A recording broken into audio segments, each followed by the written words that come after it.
Ingeniera petroquímica, trabajó en Pemex desde su juventud, entró a la política precisamente para defender a Pemex de los gobiernos neoliberales y hoy es la secretaria de Energía de México y está transformando a Pemex y a la Comisión Federal de Electricidad para entusiasmo de muchos y objeciones y protestas de otros. Rocío Nale. Hola Rocío, secretaria de Energía, gusto en verte. Empiezo pidiéndote definiciones generales para no perdernos en detalles. Tu proyecto de energía, que es el proyecto del presidente López Obrador, consiste en desandar lo que caminó el proyecto neoliberal. Primera pregunta, ¿por qué desandar el proyecto neoliberal? ¿Qué tuvo de malo el proyecto neoliberal? Bueno, un gusto saludarte a ti y a todos. Y no es desandar el proyecto neoliberal. Mira, es poner orden en México en el sector. El sector de energía es técnico y debe de haber un balance nacional. El balance en electricidad es lo que se produce y lo que se consume, incluso una reserva, el porcentaje de reserva de generación que se puede tener para ciertos casos cuando hay emergencias. Esto te lo da los números. Y cuando nosotros llegamos, encontramos un gran desbalance en la red nacional de energía, de electricidad. Un mercado muy abierto con desorden. No es que estemos a favor o en contra de un mercado abierto o cerrado, sino en un desorden. Pero también este sector de energía es de seguridad nacional. Así lo ven todos los países, no nada más estratégico. Nosotros. Es estratégico. En el sector de combustibles, igual.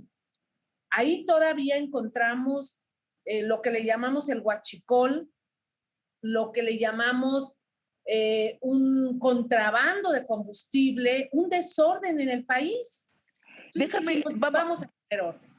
Vamos a ir a los detalles de ese desorden, pero te quisiera preguntar, entonces no se trata de regresar a la época de López Mateos, es una combinación de mercado y Estado distinto, es lo que dices, pero el Estado definitivamente regresa a ser el rector del sector. Claro, así debe ser. Mira, Sabina, todos los países que tienen un crecimiento y un desarrollo cuidan este sector y el Estado es un eje rector. Por ejemplo, Estados Unidos tiene una serie de empresas que no son del Estado, pero está, por ejemplo, el Departamento de Energía de Estados Unidos que cuida su balance, que cuida el mercado como ellos lo tienen, que es diferente al de nosotros muy bien, pero cuida su mercado, cuida el mercado y es el Estado. Y si vamos a Alemania y si vamos a Rusia y a donde tú quieras, claro que el Estado tiene que ser el eje rector. Y aquí parece que condenaran quienes no están de acuerdo de que el Estado tenga pues su responsabilidad. El Estado tiene una responsabilidad, sea el gobierno del presidente Andrés Manuel López Obrador o cualquier otro presidente o presidenta que vaya a venir, Esto Entonces, debe ¿tú crees tener un que es, orden. Rocío, tú crees que es una caricaturización que están realizándose cuando se dice se quiere regresar al pasado? Bueno, es que hay un tema político y este es un sector donde había muchísima corrupción, Sabina. Y Hablemos entonces de la hay intereses muy grandes, pues de gente que a lo mejor también se ve afectada, otros que ven inversiones afectadas, inversiones con unas ganancias muy grandes y que incluso a la propia Comisión Federal de Electricidad y al Estado mexicano le cuesta, y que no decimos no a las inversiones, sino, a ver, ¿cómo es estas inversiones? ¿Cómo las cuidamos? ¿Y cómo no nos cuesta tanto al pueblo de México cargar con estas inversiones. Eso es lo que estamos haciendo. Rocío, hablemos de la corrupción, hablemos concretamente y no nos perdamos en esta nebulosa de la gran corrupción que existió sin duda en el sector. Hablemos de Odebrecht. Odebrecht concursaba para construir infraestructura, ganaba los contratos sobornando a funcionarios y cómo se cobraba luego. Bueno, esa empresa llega aquí a México, tiene contratos muy ventajosos, contratos leoninos para hacer presas, para hacer plantas químicas, para hacer infraestructura, y todos los mexicanos conocemos cómo se introduce a Petróleos Mexicanos, como actores también de esta y de otras empresas extranjeras llevaban contratos desmedidos, muy inflados, y hoy tenemos a una CFE y a un Pemex muy endeudados. Por ejemplo, la CFE, que carga con una deuda de 50,000 millones de dólares. La CFE no tenía esta deuda. Hace 10 años no tenía esta deuda la CFE y no hizo infraestructura nueva y no hubo un crecimiento grande. Hizo líneas de transmisión porque eso es lo que le corresponde, ya que por ley son dueños de la línea de transmisión.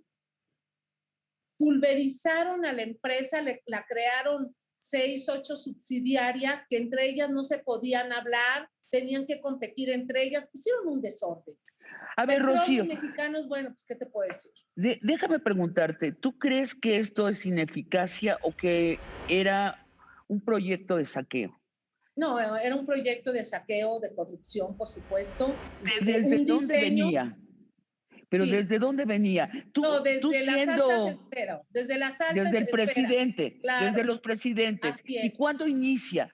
¿Cuándo inicia este proyecto de saqueo del sector eléctrico? Bueno, mira, el sector eléctrico, su primer cambio de ley fue en 1992. Y hacen un cambio de ley incluso, o sea, Salinas de Gortari. Salinas de Gortari. A la Constitución. Y así arrancaron, violando la Constitución con una ley secundaria, y ahí nadie dijo nada, no hubo legisladores, no hubo corte, no hubo nada, y se empiezan a dar permisos para una generación. Después vienen otros cambios, y en el 2013, con la reforma energética que promueve el presidente Enrique Peña Nieto, bueno, se abre a un mercado en una forma desproporcionada, así lo digo yo, una forma desproporcionada, y hoy que nosotros decimos, a ver, tan solo en 5 años, tanto en combustibles como en electricidad, encontramos este desorden. Tenemos que poner orden, decir qué temas o qué permisos sí se pueden y cuáles no se pueden. ¿Cuántos contratos eran así leoninos? ¿Qué dirías? ¿Qué porcentaje? ¿El 80%? No, ¿la mitad? Mira, no puedo dar un número exacto si no lo tengo, pero sí te puedo decir que de los grandes contratos, la gran mayoría de los grandes contratos, todos estaban vinculados con algún interés de alguien. Todos. ¡Qué barbaridad! Hablemos de la gasolina. Tú has dicho que se robaba la mitad de la gasolina de Pemex, era robada. ¿Es correcto? El huachicol, o sea, cuando nosotros llegamos en diciembre del 2018, se robaban aproximadamente 80,000 barriles por día de gasolina. Hoy, después de la estrategia del presidente López Obrador de poner un freno y de meter seguridad y de cambiar todo esto, hoy Pemex trae al día 4,000, 5,000 barriles, o sea, ahí se bajó del 95% del robo de combustibles. Posteriormente, esto del robo de combustibles pasa a una forma como de contrabando, porque empezamos a tener gasolina que estaba entrando por muelles, que estaba entrando por las fronteras, que no coincidía con los permisos que la Secretaría de Energía tiene registrados o con los reportes que tenía el SAT. Y también En los puertos, el presidente nombra a la Marina, que fue un caso muy acertado, que fue un tema muy acertado. Se toma también un gran control en los muelles, en los puertos. También recientemente lo acabamos de hacer en la frontera, donde también por ruedas estaba entrando combustible que no estaba reportado ante el SAT o que no tenía los permisos de CENET. Todos los días estamos batallando con eso, todos los días, para tener un mercado estable, leal, bien en el país. Bueno, Eso es lo que estamos Rocío, haciendo. describes un saqueo muy impresionante, donde que empieza en los presidentes, o sea, Salinas de Gortari, Cedillo, Fox, Calderón. Calderón, Peña Nieto, es muy impresionante. Ahora yo te hablo del sindicato de Pemex. El sindicato de Pemex tenía prerrogativas que ningún sindicato del mundo ha tenido. Y recién su líder histórico, Romero de Champs, se fue de vacaciones 4 años. Es decir, se fue de vacaciones el resto del sexenio. Se va de vacaciones, Rocío, sin regresar nada, sin responder a la justicia.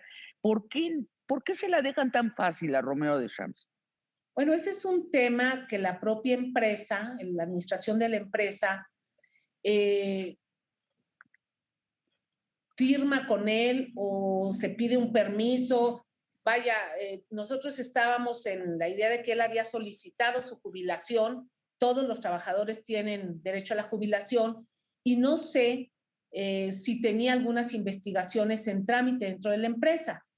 Recientemente, efectivamente, el presidente lo menciona, dice, ¿cómo que no? ¿Cómo que se fue de vacaciones? No, bueno, y además yo te digo, yo no soy policía secreta, pero soy mexicana y sé que el señor tenía un estilo de vida Claro, nivel claro, jeque árabe. claro, Entonces, condenable. ¿cómo un líder sindical tiene un estilo de jeque árabe, avionetas, viajes transnacionales de los hijos? ¿Por qué de verdad lo dejan al señor jubilarse Bueno, o irse de mira, vacaciones, como lo quieras poner? sí, no. A ver, la jubilación, todos los trabajadores tienen derecho a una jubilación cuando la solicitan, después de que Sí. tienen cierta edad y cierta antigüedad. Eh, Seguramente este señor acaba de solicitar su jubilación. No sé si Petróleos Mexicanos, si la administración de Petróleos Mexicanos le tenga alguna denuncia, alguna investigación. Y yo quiero ser aquí respetuosa contigo y con el auditorio y decir, a ver, no sé cómo va el jurídico de Pemex con este tema, no lo sé, tiene muchísimos temas, pero sin duda el presidente ya pidió al propio director que informe cómo va el tema, porque es un tema que nos interesa a todos los mexicanos, sin duda. Rocío, hablaremos más de la corrupción de antaño en el sector energía y de la corrupción de hoy. Ha desaparecido de verdad la corrupción en el sector energía, pero te pido que antes vayamos a un corte. Tú has dicho que también había un saqueo muy considerable, que había muchas empresas que tenían tratos con el Estado leoninos a favor de las empresas. La CFE está obligada, de acuerdo a la reforma, a comprar electricidad a privados, transportarla, distribuirla, cobrarla, etcétera, etcétera, antes que sus propias plantas. Rocío, platícanos del tercer piso de la torre de Pemex. ¿Qué sucedía ahí? Bueno, ahí es donde se tiene pues todo el sistema de seguimiento de distribución de los ductos y cuando llegamos al gobierno, bueno, desde ahí se veía cómo las líneas que se ven en el sistema caía la presión, así se llama. Una línea cuando lleva un flujo tiene una presión determinada. Cuando cae la presión es cuando pues están ordeñando, así se le dice coloquialmente, al ducto. Y entonces podía pasar horas donde el operador veía pues que estaba la presión baja del ducto y no hacía nada. Lo primero que hizo la administración de Petróleos Mexicanos fue hacer un cambio total de quienes operaban el sistema de distribución en Petróleos Mexicanos, de intervenir los ductos en todo el país. Fueron momentos, como ustedes recordarán, muy fuertes todo el mes de enero del 2019, que gracias al apoyo de la ciudadanía, porque eran largas filas en las gasolineras, fue casi un mes, pero afortunadamente la empresa, el gobierno, el ejército que intervino, pudimos controlar, y no nada más controlar esto, sino mantener un programa en contra del combate del robo del combustible en el país. Rocío, yo te pregunto, la tentación es enorme. Un operador que tiene un salario, voy a inventar números, de 20,000 pesos al mes, y llega alguien y le dice, si tú ves que yo estoy ordeñando y no haces nada, te doy 50,000 al mes. La ganancia es enorme, finalmente es robo. ¿Cómo controlar que tus operadores actuales en el tercer piso de la Torre Pemex no están haciendo lo mismo?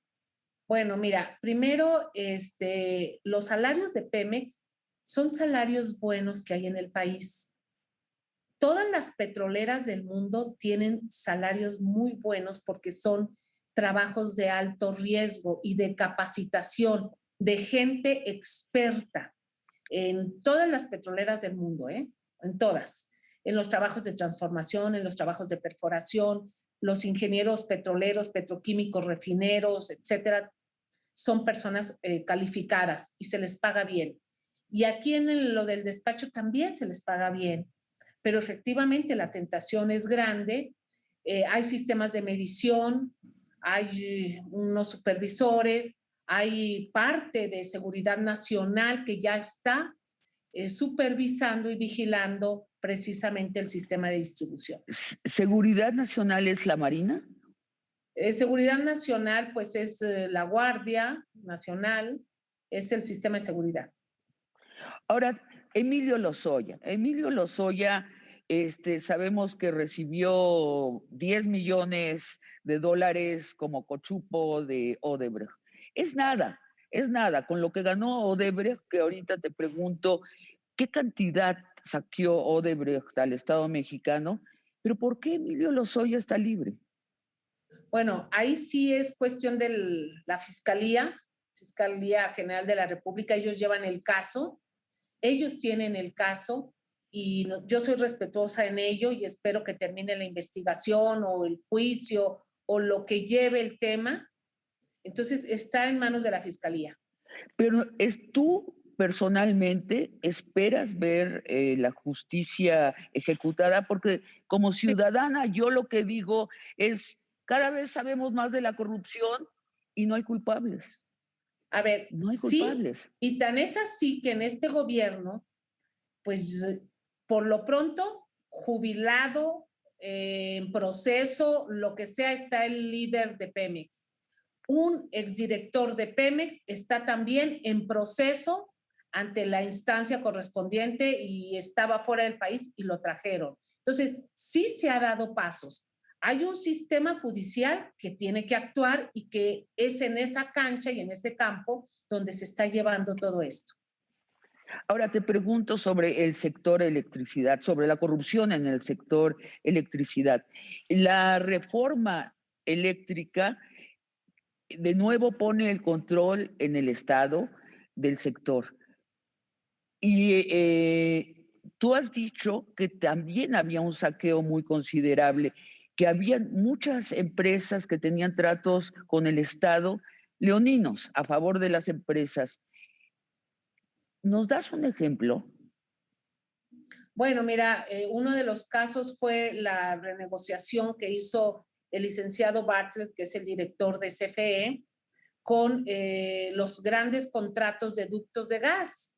Nosotros compramos gas a Estados Unidos porque se quedaron unos contratos a 20 años y eran contratos que la CFE dice, a ver, yo tengo que cargar con estos 20 años, cuánto gas necesito, cuánto gas contrataron, qué hago con el exceso de gas, cuánto es la tarifa de transporte, qué empresas son. Y fueron también de las primeras negociaciones, renegociaciones que hizo el director de la CFE. Ese es un tema.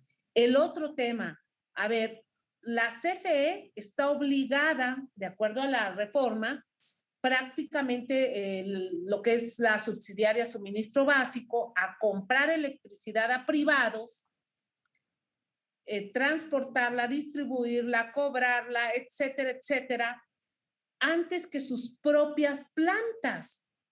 Antes que sus propias plantas, te voy a poner un ejemplo de una refresquera X y otra de refresquera Y. Entonces, haz de cuenta que la refresquera Y está obligada a comprarle el refresco a la refresquera X porque tiene el sabor más rico o porque no sé qué. Pues no, son dos negocios. Entonces, a la CFE la obligaron a que tenía que comprar y despachar bueno, el despacho se hace a través de SENACE, despachar la energía de privados, argumentando que era más barata cuando tiene una serie de subsidios o de estos certificados de energía limpias que le cuestan también a la CFE, y tiene un andamiaje, vamos a decirle así, de, de beneficios económicos para argumentar que se debe de despachar porque es más económica, que es precisamente lo que está ahorita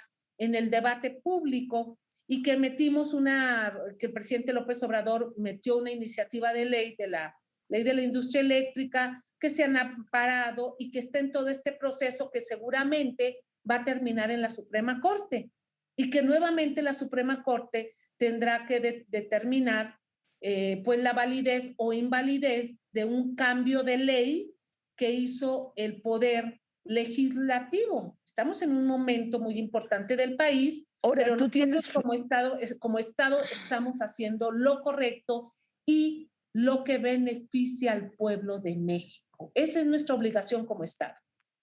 ahora, ¿tú tienes fe en los jueces supremos de la nación? Yo no. Yo sinceramente no tengo. O sea, el historial de nuestros jueces supremos es de que son muy injustos y que también se mueven por intereses económicos y ceden a presiones políticas. ¿Cuál es tu opinión Bueno, lo como estamos mexicana? viendo. A ver, lo estamos viendo. Como funcionaria tengo que ser respetuosa del otro poder. Hemos dicho que somos respetuosos y que vamos a acatar porque la ley se acata. Eso no está en discusión. Y ellos tienen una gran responsabilidad en este momento con el pueblo de México. Lo que tú acabas de comentar, pues es como la gran mayoría de los mexicanos vemos al sistema de justicia. Sin embargo, bueno, pues ellos van a tener que responder con su actuar, con su dictamen, a lo que corresponda de acuerdo a la ley, de Ahora, acuerdo a a mí la me ley, de preocupa, acuerdo a la Constitución, pero también hay algo que es ética y que es técnica, porque este es un tema técnico. Y lo acabamos ajá, de ver, mira, lo acabamos de ver hace casi un mes, cuando hay el apagón en Estados Unidos muy fuerte por el Frente Frío 35, y cómo también nosotros tuvimos problemas con 3 estados de la frontera norte, cómo pudimos técnicamente resolver en 24, 48 horas y cómo Estados Unidos lamentablemente se le complica más de una semana, sus precios de generación se van al tope y cómo resolvimos en México, porque este es un tema pero también técnico. Pero también se pudo hacer y no ha entrado la nueva ley eléctrica, es lo que te diría alguien para objetarte esto. Ya existe, por qué modificar todo el sector? Fíjate que está interesante, porque en el momento que ocurre pues este suceso, dentro del mercado eléctrico en México había varias compañías en ese momento generando. El precio del gas se eleva el 3000%, una cosa así exagerada, y varias empresas se salen del mercado y dejan de producir porque se lo permite el mercado. Y es la Comisión Federal de Electricidad la que entra en ese momento a generar con todas sus plantas de gas, de combustible, de carbón, de lo que sea, empieza a generar para cubrir el déficit que nos dejan cuando se salen las empresas privadas porque no les convenía, no era de su interés, etcétera, por lo que sea, por lo que sea. Entonces, este también es un tema de seguridad nacional, es un tema técnico. Ahora, Es para hablar Rocío, mucho tiempo. permíteme decirte de nuevo sobre los jueces supremos. En los últimos 60 años de neoliberalismo se ha modificado la Constitución y en efecto ahora ampara un modelo económico y un modelo que rige especialmente en el sector energía. Lo lógico es que si los jueces se van al pie de la letra de la Constitución, van a decir que no es constitucional las modificaciones que ustedes pretenden. No, lo que hay que hacer es cambiar la Constitución si queremos dejar atrás el neoliberalismo. Mira, en el cambio de la ley de la industria eléctrica fue un debate muy intenso en el legislativo, tanto en Cámara de Diputados como en senadores. No es violatorio a la Constitución, también esa es la percepción que yo tengo. Yo soy senadora con licencia, te lo recuerdo. Esa es la percepción que yo tengo. Entonces, sin embargo, pues van a determinar ellos, porque ellos determinan, o el juez que emite una suspensión definitiva, dice que estamos violando la libre competencia. Eso dice él. Nosotros cuidamos dentro del planteamiento que hizo el presidente López Obrador en el cambio de la ley de la industria eléctrica, era el cambio del despacho, y ahí viene todo un tema económico y técnico que es profundo, que hay que analizar. Entonces, ¿cómo tú determinas que se está violando la libre competencia si no tienes el análisis de cuánto cuesta cada kilovatio para el cambio del despacho que se hizo, por ejemplo? O sea, es un tema técnico, muy técnico. Tú quieres determinaciones más técnicas y menos políticas, es lo que estás diciendo, resumen. Son técnicas que cumplen con la Constitución, porque hay que cuidar los dos aspectos. La ley, la norma que nos rige en México, pues es la Carta Magna, que hay que respetarla por encima de todo, y el presidente de la República envía una iniciativa preferente en este sentido, y bueno, ya estamos viendo cómo los intereses privados en su justo derecho piden amparos, suspensiones, etcétera, y nosotros como gobierno representamos al pueblo de México. Nosotros tenemos que ver por el bien común. Te pregunto al respecto, Rocío, te pregunto al respecto, ¿qué visión tienes? ¿Qué va a pasar con la electricidad, con la gasolina, con las otras energías para la gente común? No hablemos de los empresarios, el ciudadano y la ciudadana de a pie. ¿Qué va a pasar en los siguientes años? Bueno, con sus cuentas. Primero, la política energética que diseñó el presidente López Obrador es, nosotros tenemos que tener autoabastos, tener una seguridad energética, y para ello debemos de producir nuestras gasolinas. Pemex está haciendo un esfuerzo muy grande para la rehabilitación de sus refinerías, esta nueva refinería de Dos Bocas, para darnos autonomía, no depender de afuera. ¿Cómo trabajan las grandes empresas petroleras? Voy a poner un ejemplo de una petrolera en Estados Unidos. Ellos, desde que sacan el petróleo hasta que procesan el lubricante, es una sola cadena. Y paso a paso ellos suman nada más sus indirectos. A nosotros aquí en México, de la época desde Salinas, nos metieron algo que se llama precios de transferencia. Es decir, el propio Pemex le vende a otra subsidiaria de Pemex a precios internacionales. Pemex Exploración y Perforación saca su petróleo, le cuesta $14 y le dice al de refinación, te lo vendo, pero hoy está a $60 el barril. Entonces, a ver, Rocío, ahí hay un impacto grande. Tenemos que irnos a un corte. Te dejo la pregunta de nuevo.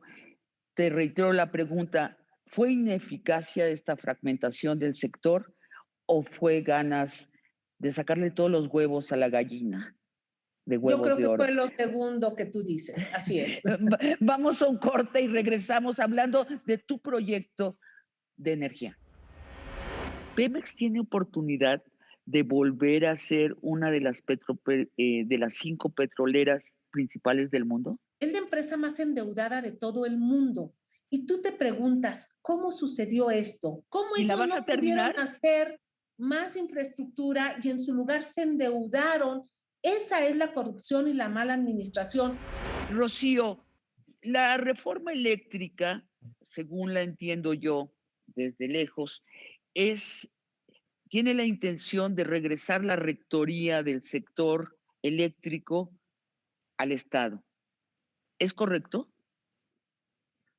A ver, no es tanto de que tenga el objetivo de tener la rectoría del Estado, pero sí que el Estado tenga la mayoría del control de la generación de electricidad por seguridad nacional.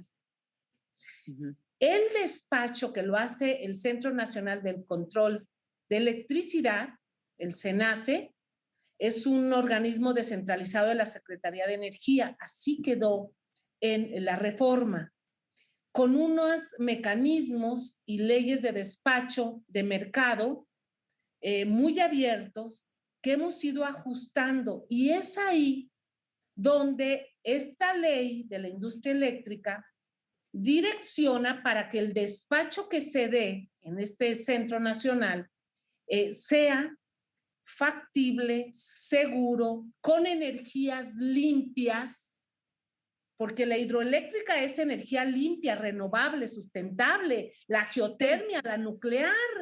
Tengo dos preguntas derivado de lo que dices. ¿Cuáles son los intereses afectados? ¿Quiénes están viendo sus negocios destruidos a raíz de esta reforma? Son varias o son muchas empresas privadas, extranjeras y algunas nacionales, que vinieron y hicieron parques eólicos o que hicieron parques solares y que hacen esta inversión, esta infraestructura y que consiguieron incluso crédito de la Banca de Desarrollo Nacional, que incluso tienen subsidios y que el porteo es como la tarifa que tienen que pagar para la transmisión de la electricidad, es casi nula y que tienen muchos beneficios. Entonces, ellos están ahí generando 5 o 6 horas al día la electricidad porque son intermitentes y que a las 6 de la tarde, cuando ya no hay electricidad, pues se retiran y le dejan la responsabilidad de la generación a la CFE o a las empresas que la CFE tiene contratadas para generar. Y te vuelvo a preguntar, ¿este modelo existente era para beneficiar a privados y a Así funcionarios que es. se llevaban soborno? Ese era el motivo. Así es, así era. Es el mercado, el negocio para dárselos a privados. Un gran mercado, pues de 126 millones de mexicanos. Un gran mercado. Ese es el objetivo con el que se hizo la reforma eléctrica o la reforma energética en el 2013. Ahora, cuando la oposición política objeta esta reforma, suele decir que esta reforma, uno de sus daños colaterales sería precisamente la obstaculización de la generación de energías limpias. Tú estás No, pues diciendo es una exactamente lo mentira. opuesto. Es lo Es opuesto. una Estás diciendo mentira. es una mentira. Así es Sería una más mentira que fácil. la han manejado políticamente para decir que estamos dañando al medio ambiente, para decir que vamos hacia atrás. No. ¿Nosotros qué decimos? Nosotros estamos viendo por la seguridad nacional, porque las tarifas de electricidad no suban por arriba de la inflación, porque hay un gobierno y hay un Estado que está protegiendo al consumidor, porque hay un Estado que tiene una gran empresa como es la Comisión Federal de Electricidad, que es de todos los mexicanos, que nos garantiza tener un suministro básico como es la electricidad. Quien no tiene electricidad, se genera pobreza social. También tiene un impacto social quienes no tienen acceso o quienes tienen acceso a costos muy altos. Y a un privado, pues a un privado él ve el negocio. El Estado y una empresa como una paraestatal como es la CFE, pues vemos el beneficio social, el beneficio de servicio y por supuesto no tenemos que perder económicamente. Entonces hay un equilibrio. Contrariando lo que dices, la oposición lo que está afirmando es que la intención es carbonizar nuestra electricidad. De nuevo, carbonizarla cuando otros países desarrollados están precisamente transitando a energías que ya no tienen nada que ver con los restos fósiles. A ver, primero les voy a decir, nosotros somos de los países que menos emisiones contaminantes emitimos en el sector de energía. Para la electricidad, nuestro respaldo está basado en gas. El respaldo es tener electricidad todo el día. China, Rusia, Alemania, Estados Unidos tienen un porcentaje muy alto en carbón, porque es lo que tienen. Pero también no vamos a satanizar eso porque la tecnología ha avanzado. Ahora la tecnología, hay filtros de lavado, ha avanzado mucho incluso para disminuir las emisiones contaminantes. No estamos como en los años 80. En México, por ejemplo, las gasolinas de ultrabajo azufre, el diésel ultrabajo azufre, están circulando en el país el 90% del diésel de ultrabajo azufre. Y duramos décadas que circulaba en México y en todo el mundo el diésel con unas altas concentraciones de azufre. En la década de los 40, de los 50, la humanidad producía gasolinas con un aditivo, con un elemento que se llama tetretilo de plomo, que era muy dañino. Eso ya se radicó en todo el mundo. O sea, vamos avanzando en Pero todo el mundo. tú dices, Rocío, vamos avanzando, pero no vamos a echar por la borda el tesoro que tenemos allí en el subsuelo. Claro, claro. Y Somos afortunados porque tenemos recursos naturales como el petróleo. Somos de los pocos países en el mundo que tenemos petróleo y hay que transformarlo. Nos da ahora, riqueza. la gente oye en la televisión, dice, Estados Unidos está transitando a energías limpias. Entonces la impresión es que van a apagar las energías sucias y van a aprender las otras y va a ser instantáneo. Yo entiendo, tengo más paciencia y entiendo que es un tránsito largo en el que México tiene un tesoro que tiene que usar. Eh, pero te pregunto, ¿qué oportunidad tiene México, Pemex en concreto, de volverse una petrolera 5 estrellas? A ver, ¿Lo fue en algún momento, lo dejó de ser? no, lo fue, por supuesto, lo fue. Mira, ahorita acabas de decir algo y este es un dato muy importante. Estados Unidos produce 11 millones de barriles de petróleo al día. En México traemos 1.700.000 barriles. Entonces, esto de que todo mundo va sacrificando el petróleo no es cierto. No es cierto. Rusia también trae entre 11 y 12 millones de barriles al día. Arabia Saudita trae entre 9 y 10 millones de barriles. Nosotros traemos 1.7 millones de barriles. Todo va camino a la transformación. Hay una transición energética, sí. La Agencia Internacional de Energía, en sus proyecciones, dice que será hasta el 2050, 2040, 2050, donde tengamos un parque vehicular eléctrico masivo. Nosotros en México ahorita tenemos 45 millones de vehículos. Nuestra proyección es que para el 2034 tengamos solo 3.5 millones de vehículos eléctricos. Vamos a seguir consumiendo gasolinas. Se suben al avión, no hay aviones eléctricos, los aviones son de turbocina. Los barcos consumen diésel. O sea, Rocío, el entonces mundo no, se mueve con combustibles todavía eléctricos y toda la humanidad va hacia la transición energética que nos van a llevar varias décadas. pero de nuevo te vuelvo a preguntar para no perder ese punto. ¿Pemex tiene oportunidad de volver a ser una de las, de las 5 petroleras principales del mundo? Pemex tiene oportunidad de desarrollarse como la empresa mexicana que es. El presidente Andrés Manuel López Obrador y este gobierno está apoyando mucho a nuestra petrolera, que la dejaron saqueada, endeudada, pero que tenemos importante infraestructura, que tenemos importantes reservas, que tenemos técnicos y que verdaderamente estamos haciendo un gran esfuerzo por sacar a la petrolera adelante.